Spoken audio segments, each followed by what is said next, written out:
Hello everyone, আসসালামু আলাইকুম। আপনারা সবাই কেমন আছেন? আশা করি অনেক ভালো আছেন। যে যেখানে আছেন সুস্থ আছেন, আলহামদুলিল্লাহ। আল্লাহর অশেষ রহমতে এবং আপনাদের দোয়া ও ভালোবাসা আমরা অনেক ভালো আছি। দেশ এবং দেশের বাইরে থেকে যেসব আপু এবং ভাইয়ারা আমার এই ব্লগটা দেখছেন, আশা করি আপনাদের কাছে আমার এই ব্লগটা অনেক ভালো লাগবে। প্রতিদিনের মতো আর একটা নতুন ব্লগ নিয়ে হাজির হলাম আজকে আপনাদের মাঝে। আজকে ব্লগটা শুরু করলাম একটা রেসিপি দিয়ে। আজকে একটা রেসিপি বানাবো। এটা হচ্ছে ধনিয়ার চপ। আশা করি আপনাদের কাছে এই ধনিয়া চপের রেসিপিটা ভালো লাগবে। এটা আমাদের বাসায় সবারই এখন প্রিয় খাবার হয়ে গেছে, কারণ এই ধনিয়া পাতাটা আমাদের বাসায় কেউই তেমন পছন্দ করতো না। আজকে খাওয়ার পর সবাই অনেক পছন্দ করেছে। এটা এখন সবারই প্রিয় হয়ে গেছে। এই ধনিয়া পাতাগুলো ওঠা আনার সময় আমি আপনাদেরকে ভিডিও করে দেখাইছিলাম। এগুলো আমাদের নানির বাসায় থেকে নিয়ে আসছি। আমার নানির বাসা আমাদের বাসার থেকে প্রায় 2 মিনিট যেতে লাগে, একদমই কাছাকাছি। আর সেই ধনিয়া পাতা নিয়ে এখন বসে পড়লাম। এই ধনিয়া পাতাগুলো এখন ভালোভাবে পরিষ্কার করে ধুয়ে নেব। এর জন্য গোড়া থেকে উপরের অংশটা আলাদা করে নিচ্ছি। এখানে দেখেন কত কাজের লোক। আমার বোন, আমার মেয়ে, আমার ভাই সবাই মিলে কাজ করতেছে। এখানে আমার ভাইকে করতে দেওয়া হয় নাই দেখে দেখেন ও কীরকমভাবে কান্না করতেছে। এখন বেসমের ডো বানাবে। বেসমের ডোটা বানানোর জন্য এখানে সব ধরনের উপকরণ চেলে নেবে। চেলে নিলে মিশ্রণটা ভালো হয়, দলা দলা হয় না। আপনারাও এভাবে করে নিতে পারেন। আর আমার এই রেসিপিটা আপনাদের কাছে কেমন লাগলো অবশ্যই আপনারা জানাবেন।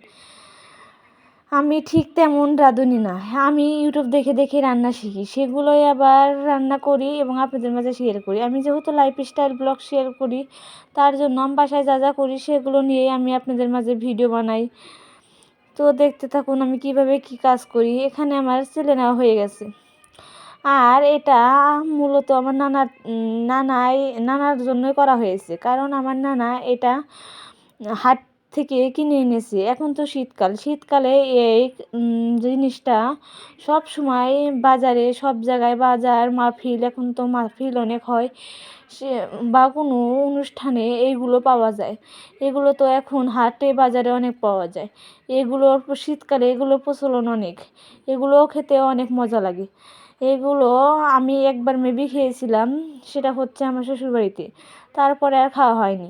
তো আমার নানা আজকে হাট থেকে কিনে আনার পর নানা আমাদেরকে বলল যে এমন এমন একটা রেসিপি আছে, মানে এমন এমন একটা জিনিস কিনে এনেছি, তোরা কি বানাতে পারবি? তো আমরা বললাম পারবো না, কেন, নিয়ে এসো।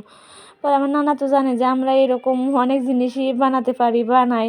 তার জন্য নানাও বলল আচ্ছা ঠিক আছে। তার জন্য আমার নানা এখানে আমাদেরকে বেসম কিনে এনে হাতে ধরিয়ে দিল এবং বলল যে আমাদের বাসায় ধনিয়া পাতা আছে, সেখান থেকে যেন আমরা যা নিয়ে আসি।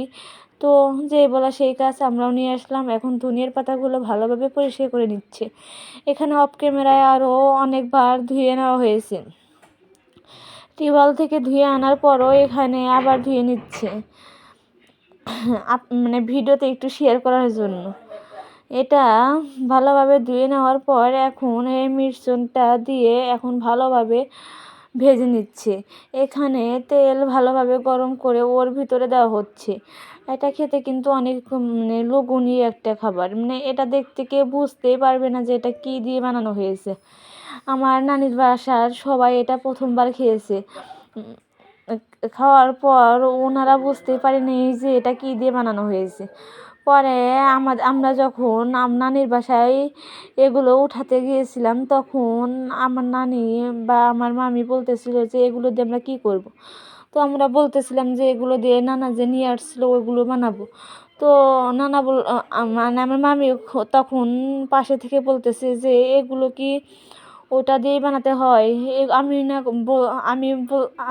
আমি মনে করেছি যে এগুলো বেগুন দিয়ে বানানো হয়েছে। বুঝতেই পারিনি এরকম একটা অবস্থা। আর এই খাবারটা আজকে বানানোর পর আমার আম্মু এবং আমার বোনরা প্রথমবারের মতো টেস্ট করবে। ওদের কাছেও অনেক মজা লেগেছে।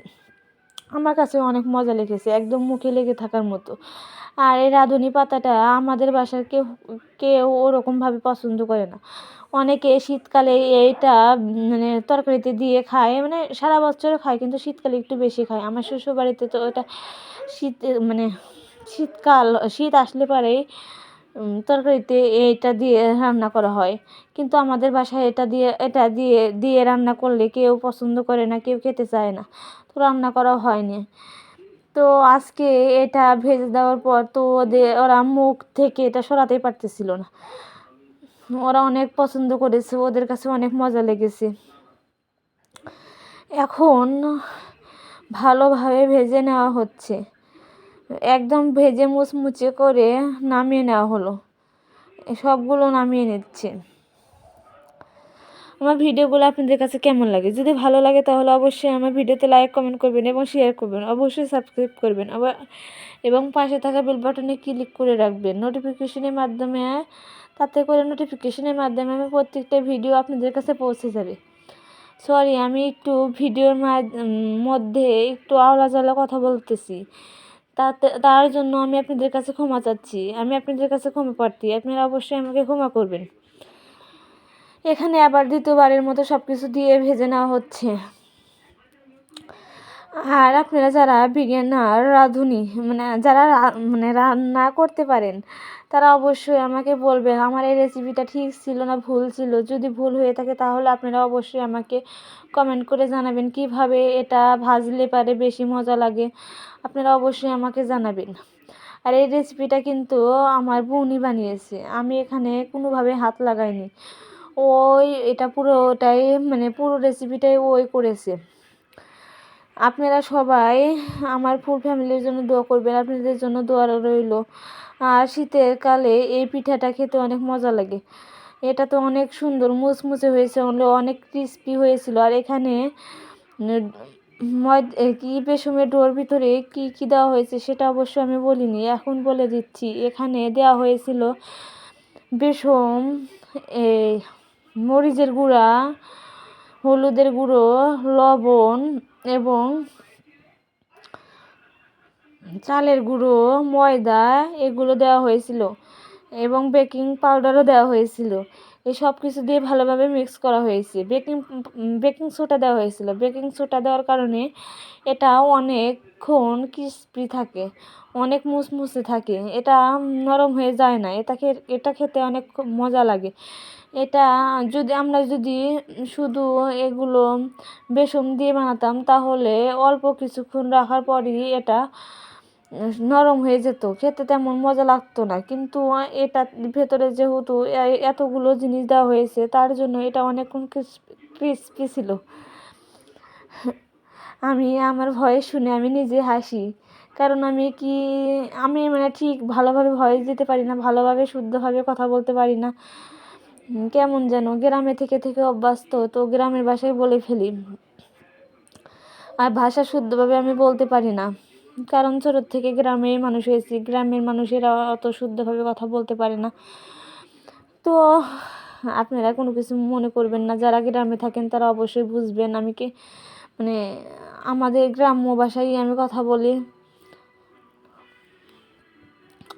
তো আপনারা সবাই আমাদের পরিবারের জন্য দোয়া করবেন, ভালো থাকেন, সুস্থ থাকেন, আপনাদের জন্য দোয়া রইল। এই যে আমি যে এখন ভয়েস দিচ্ছি, ভয়েস দেওয়ার সময়ও আমি চুলায় দুধ বসিয়ে দিয়েছিলাম, দুধ বসিয়ে দিতে দিতে ভয়েস দিচ্ছিলাম। তো দুধটা পরে একদম শেষ হয়ে গেছে, আমার ওটার দিকে খেয়ালই ছিল না। চুলায় বসিয়ে দিয়ে আমি ভয়েস দিচ্ছিলাম, আমার ওদিকে তালই ছিল না। তো কী করার, এখন আবার নতুনভাবে জাল দিতে হবে। আপনাদের কার এমন হয় আপনারা সবাই অবশ্যই বলবেন, অবশ্যই কমেন্ট করে জানাবেন।